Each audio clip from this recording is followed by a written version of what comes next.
की हाल चाल छै मिथिलावासी। उम्मीद करे छी अपने सब नीक हैब। हमर नाम भेल अभिनव कुमार झा। आइ हम अहाँ सबके तरोनी गाम के बारे में बतायब जे कि एगो पंचायतो ये। ई जे स्थान देख रहल छी ई भ गेल नरसिंह बाबा स्थान छोटी तरोनी। तरोनी पंचायत में 17टा वार्ड ये।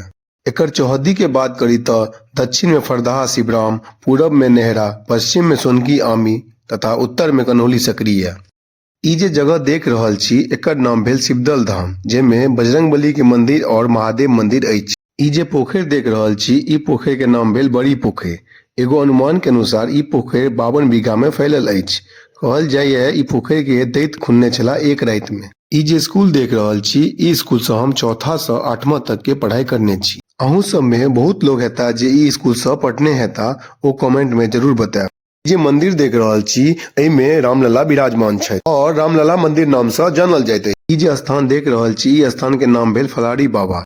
एहि में प्रभु राम, माता जानकी और बगल में लक्ष्मण विराज छथि। कहल जाइत अछि एतय जे भी लोग मनोकामना करै छथि हुनकर मनोकामना जरूर पूरा करै छथि फलारी बाबा। ई जे स्थान देख रहल छी ई जगह बाबा पोखरि के नाम से जानल जाइत अछि। ई स्थान पर महादेव और सामने में माँ पार्वती विराज छथि।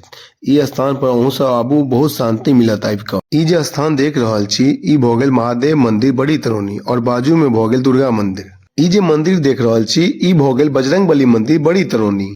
ई जे पुस्तकालय देख रहल छी हिनकर की परिचय दिया। जे तरोनी गाम के नहीं चिन्ह पाबै छथि हुनका सबके जखन बाबा नागार्जुन जी के परिचय दै छी तऽ तुरंत चिन्ह जाइ छथि। हिंदी और मैथिली जगत के महान कवि में बाबा नागार्जुन के नाम सेहो आबैया। ई भऽ गेल कृष्णा मंदिर बड़ी तरोनी। और ई जे स्थान देख रहल छी ई भऽ गेल काली मंदिर बड़ी तरोनी। ई जे स्थान देख रहल छी ई बिशनपुरी डी के नाम से जानल जाइत अछि।